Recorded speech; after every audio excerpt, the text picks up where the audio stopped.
Boa noite, amigos, companheiros e companheiras do canal Evangelho e Vida. Que a paz de Deus, as bênçãos do nosso Mestre Jesus de Nazaré, nos envolva a todos na noite de hoje, com saúde, alegria e muita prosperidade. Que assim seja em todos os instantes de nossas vidas. Amigos, hoje nós vamos mais uma vez falar de paz. Já conversamos um pouco alguns meses atrás sobre reflexões da paz, falamos em serenidade, falamos na paciência como a ciência da paz, e todas essas reflexões vêm enriquecer a nossa vida com objetividade, com serenidade, dando-nos a tranquilidade a fim de que nós possamos vencer todos os obstáculos que surgem em nossos caminhos, na nossa caminhada evolutiva. Não é fácil, nós o sabemos. Nós vivemos no mundo, um mundo onde nos chama, nos busca para fora. Um mundo onde a gente passa a viver mais na exterioridade. E Jesus hoje vem nos convocar a vivermos a nossa interioridade.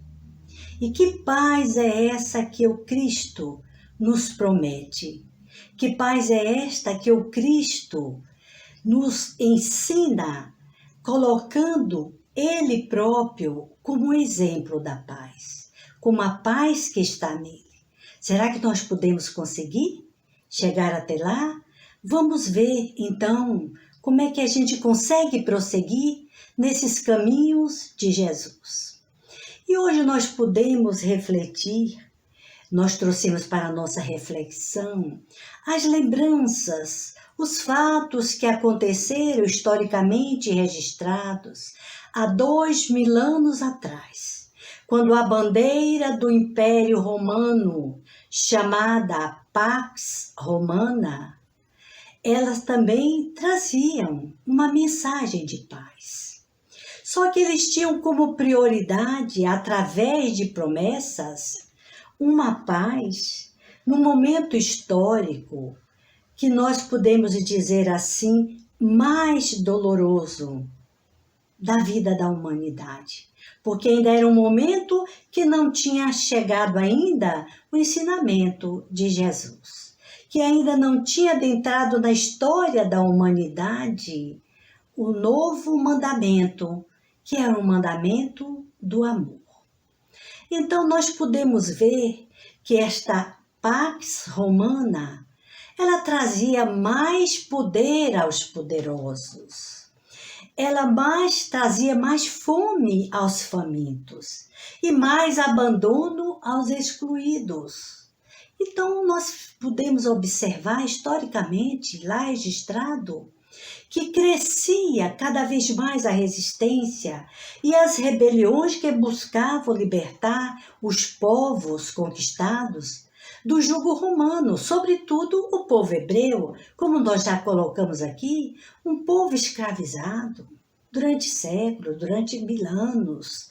Então, o que é que a gente pode ver? O que é que a gente pode analisar neste contexto de relações escravocatas, relações de domínio e subjugação?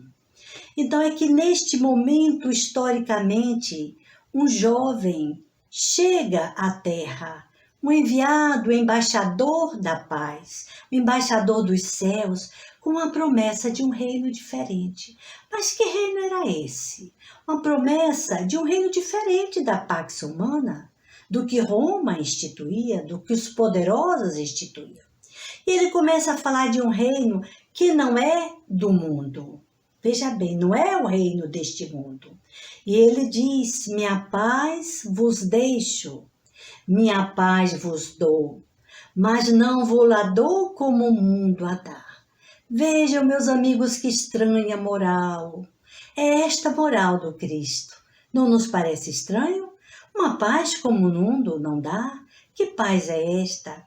E esse mesmo Cristo que através da sua moral diz e nos ensina, deixai os mortos, enterrar os seus mortos. E nós estranhamos mais uma vez. E nós estranhamos muito quando ele diz, eu não vim trazer a paz, mas a espada. Olha, eu não vim trazer a paz, mas a espada.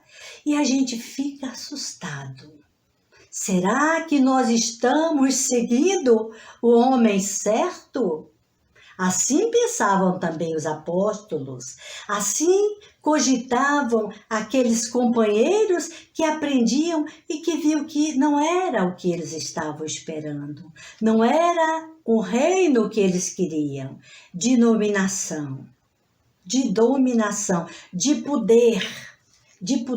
Então veja bem, nas proximidades lá do templo de Salomão, aconteceu certo momento da história que Anás, o sumo sacerdote, olha lá, do templo de Salomão, o sumo sacerdote, reparara num determinado jovem que contemplava o templo. Ora, ele sai intrigado e vai dialogar. Pelas vestimentas ele descobre maneira, pelo modus, então quem é? Galileu. Ele vai lá e diz, Galileu, que fazes na cidade?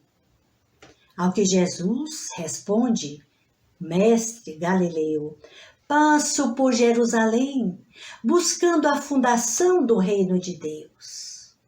E Anás investiga mais uma vez. E o que vem a ser este reino de Deus, Galileu? Galileu, o jovem Galileu, mais uma vez, responde, o reino de Deus é a obra divina no coração dos homens.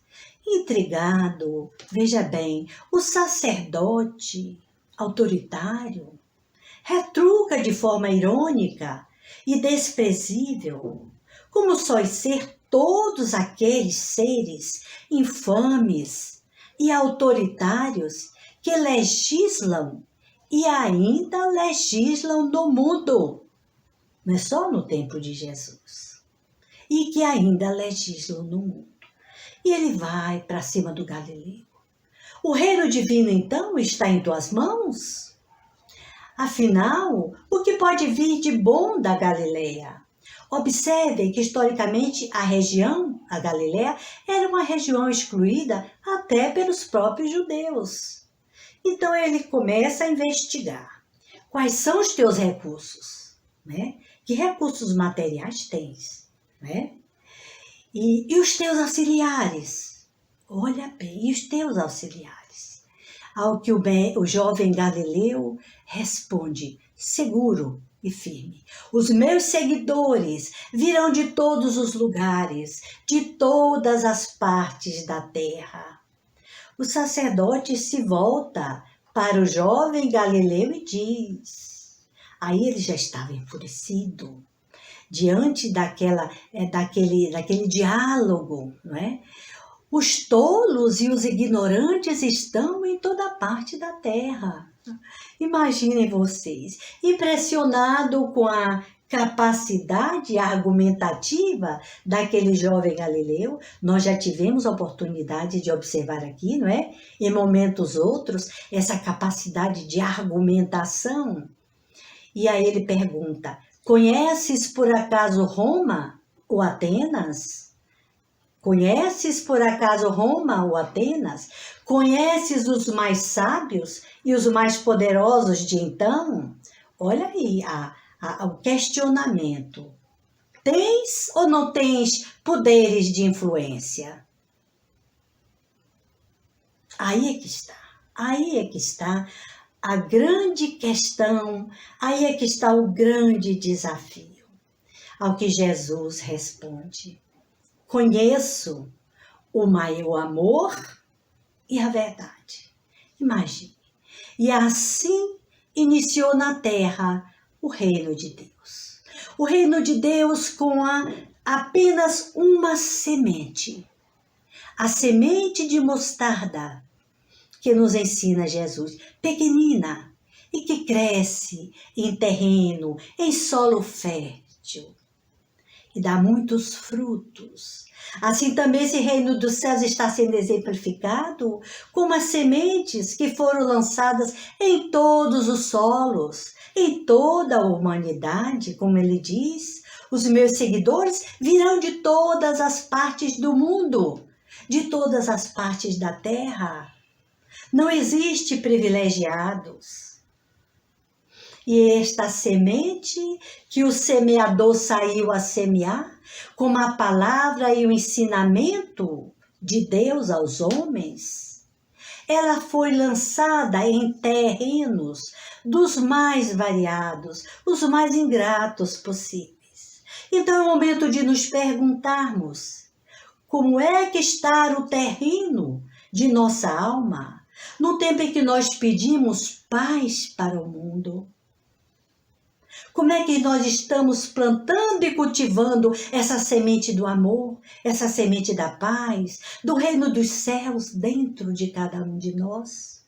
Como estão esses terrenos, não é? Então nós vamos ver que esses terrenos podem ser desde aqueles terrenos impermeáveis, endurecidos, não é? Como pode ser também os terrenos mais pedregosos, terrenos que não têm profundidade. O terreno de nossa alma está assim, sem profundidade. Ou o terreno de nossa alma está sendo um terreno muito cheio de espinhos e que sufocam a semente do amor, a semente da paz, a semente do reino dos céus que está dentro de nós. Como estamos e como está o terreno de nossa alma? Um terreno fértil? Um terreno propício à semeadura? Ou ainda continuamos resistindo a esta mensagem de amor e de paz? Então observemos, pois, meus amigos, que assim como nós ainda nos equivocamos diante da mensagem de um Cristo, os seus seguidores, os seus apóstolos na época também pensavam que esse reino viria pela força. Porque havia uma corrente que aguardava o Messias, que era o Messias davídico, que iria libertá-los através do domínio, queria restabelecer a ordem e vencer o jugo de Roma. Os apóstolos, mais uma vez, assim acreditavam. Observe que havia muitas conversas entre eles, não é? Então havia um questionamento. Será que nós seguimos o homem certo? Será que nós seguimos o homem certo? E quantos de nós ainda se pergunta nos dias atuais? Quantos de nós ainda desconhecemos essa proposta? Desconhecemos quem é este jovem Galileu, quem é este Jesus, este ilustre desconhecido ainda de muitas nações e de muitos povos. Então, nós vamos nos perguntar e questionar mais uma vez. O Messias e o profeta, veja bem, segundo as profecias de Isaías, era esta a profecia que Jesus viria cumprir, era aquele que viria divulgar a paz, promover a paz pela exemplificação e pelo sacrifício. Sacrifício do ódio, sacrifício do orgulho, sacrifício da vaidade. Veja bem, pelo exemplo, o exemplo das virtudes. Este é o nosso trabalho, este é o nosso grande desafio. Então, esta paz seria construída e será na terra pela edificação do reino de Deus. O reino de paz, onde reinará o amor, somente o amor. Nós ainda não estamos vivendo este ambiente, esse reino de paz. Ainda não são chegados os tempos, porque os caminhos e os terrenos estão sendo preparados. E o semeador continua a semear. Então vamos ver, o que é preciso para que a gente possa se tornar um pacificador? Meus amigos, a questão é fundamental. É preciso que primeiro nós nos tornemos pacíficos. E como é que eu vou me tornar pacífico? Como é que eu vou trabalhar a paz em mim? Primeiro, investindo na vida interior, na preparação deste solo, deste terreno da nossa alma. Então, os pacíficos, antes de nos tornarmos pacificadores, não vamos nos esquecer, teremos que ser pacíficos, porque ninguém dá aquilo que não tem.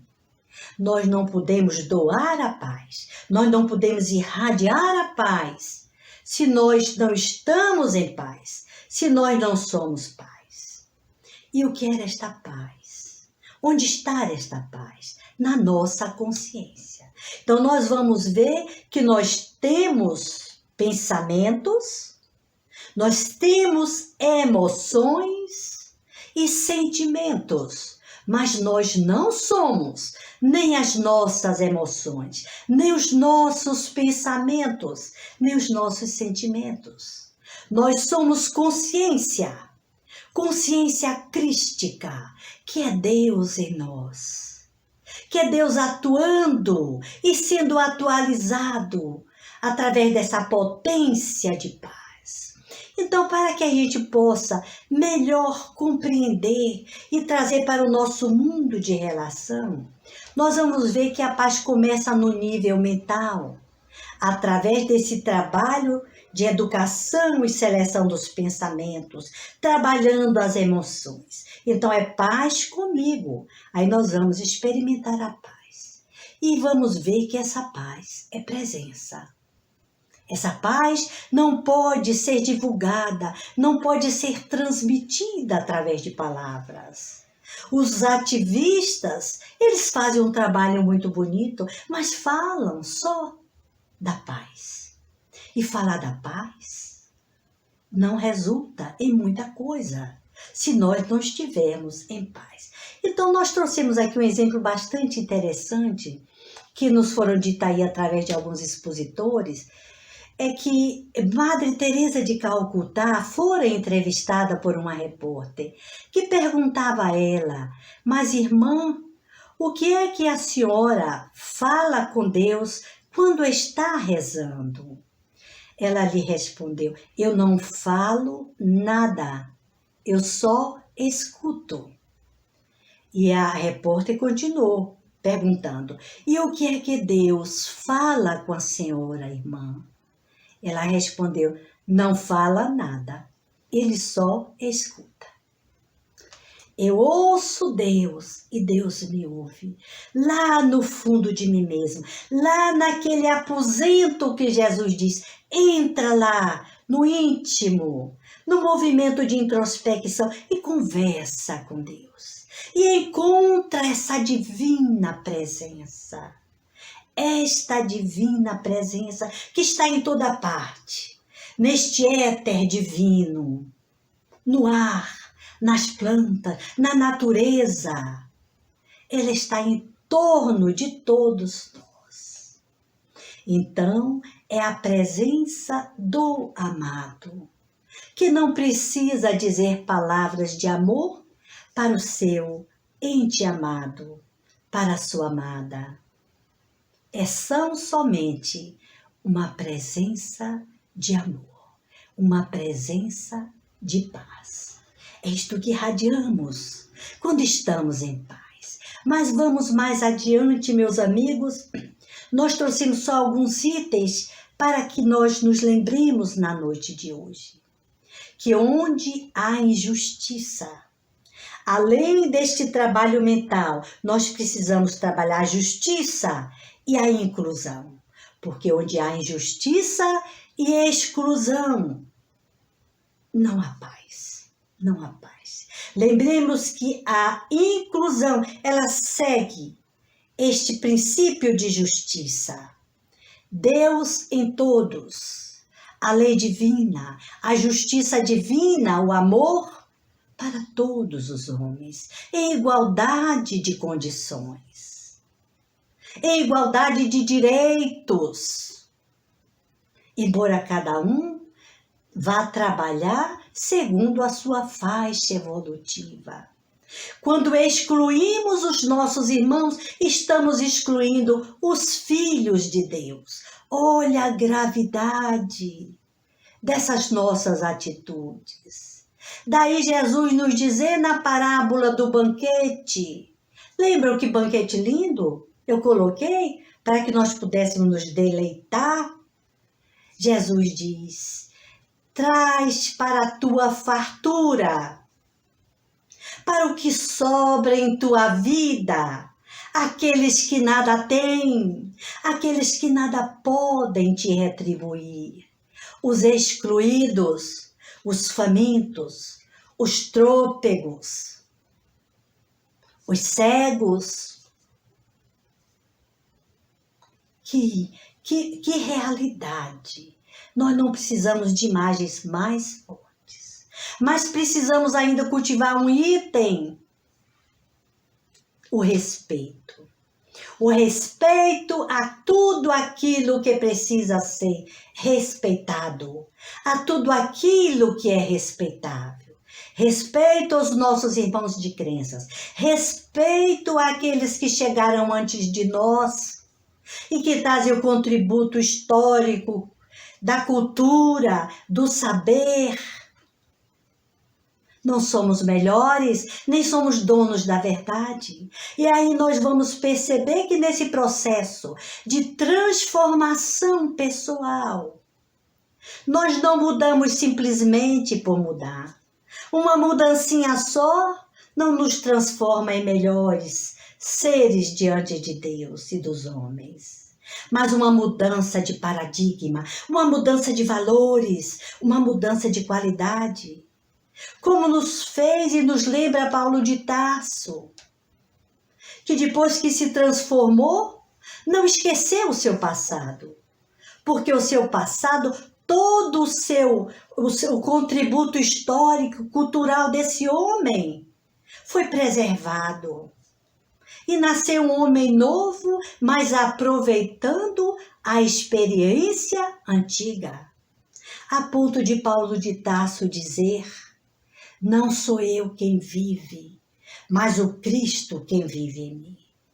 Isto é transformação para a paz do mundo, e nós observamos que nós hoje temos o conhecimento do cristianismo, nós o devemos a essa figura magnífica que se chama Paulo de Tarso, o antigo Saulo, que ficou para trás.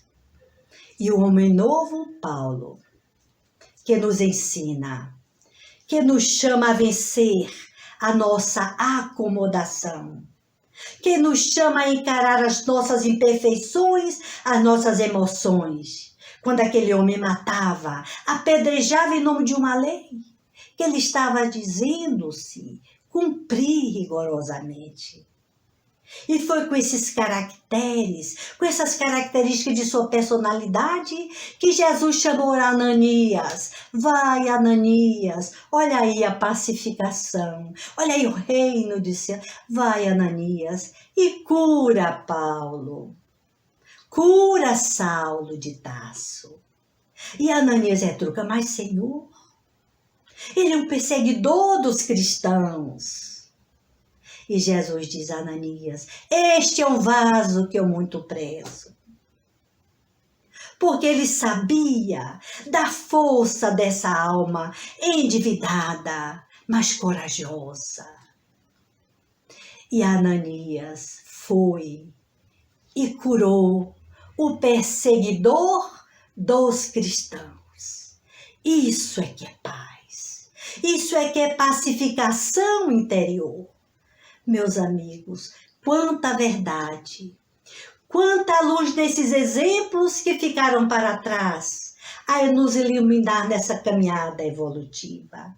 Então, que nós podemos concluir na noite de hoje, que para sermos pacificadores, para pacificarmos o mundo, nós precisamos nos tornarmos pacíficos. Precisamos nos tornarmos condutores da paz. A paz em nós, a divina presença, atualizando, irradiando. Não há necessidade de palavras, somente de testemunhos. Então a gente vai ver que Jesus nos diz, mais uma vez, Jesus nos chama e nos convoca a esse messianato de amor e de pacificação, quando ele nos diz: falo-lhes estas coisas para que em mim tenhais paz. Para que em mim, nele, em mim, ele como exemplo, a paz do Cristo, a paz de Deus, uma paz realmente pacificadora, sem armas, sem guerras. Observa, detenha, baixa a mão. Tu que levantas a espada contra o teu irmão. Largue as pedras, nós falamos a semana passada. As pedras da intolerância, do autoritarismo, da invigilância, dos julgamentos, da divisão. Lembre que nos diz Jesus: uma casa dividida não continua em pé, não pode continuar em pé. Então, mais uma vez, para finalizarmos esta conversa de gente grande na noite de hoje, vamos lembrar uma mensagem do grande educador Emmanuel. Ele nos diz lá em livros de vida, cada emoção, cada sentimento, cada pensamento que trazemos no imo, em nós, lá dentro, são forças que polarizam aqueles que convivem conosco.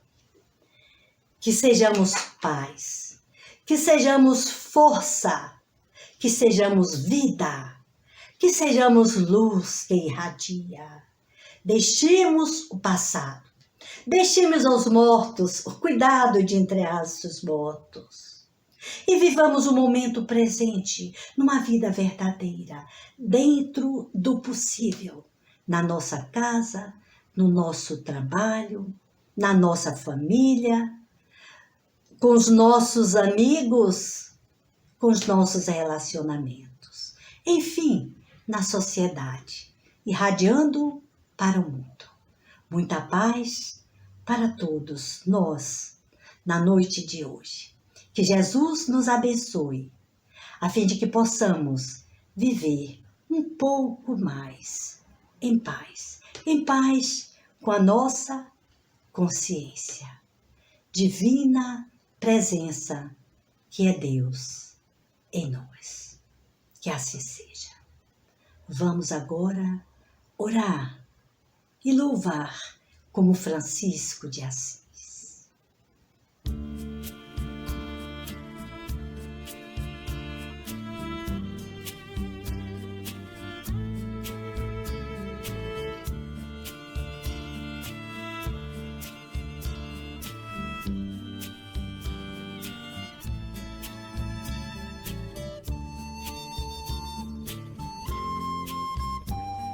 Senhor, fazei-me instrumento de vossa paz. Onde houver ódio, que eu leve o amor. Onde houver ofensas, que eu leve o perdão. Onde houver discórdia, que eu leve a união. Onde houver dúvidas, que eu leve a fé. Onde houver erro, que eu leve a verdade. Onde houver desespero, que eu leve a esperança. Onde houver tristeza, que eu leve a alegria. Onde houver trevas, que eu leve a luz. Ó Mestre, fazei que eu procure mais consolar que ser consolado, compreender que ser compreendido, amar que ser amado, pois é dando que se recebe, é perdoando que se é perdoado, e é morrendo que se vive para a vida eterna. Agradecemos, Senhor, a presença de luz em nossa família. Todos aqueles que de nós se aproximam, todos aqueles que aqui vivem. Que essa paz, essa tranquilidade permaneçam em nós, hoje e sempre.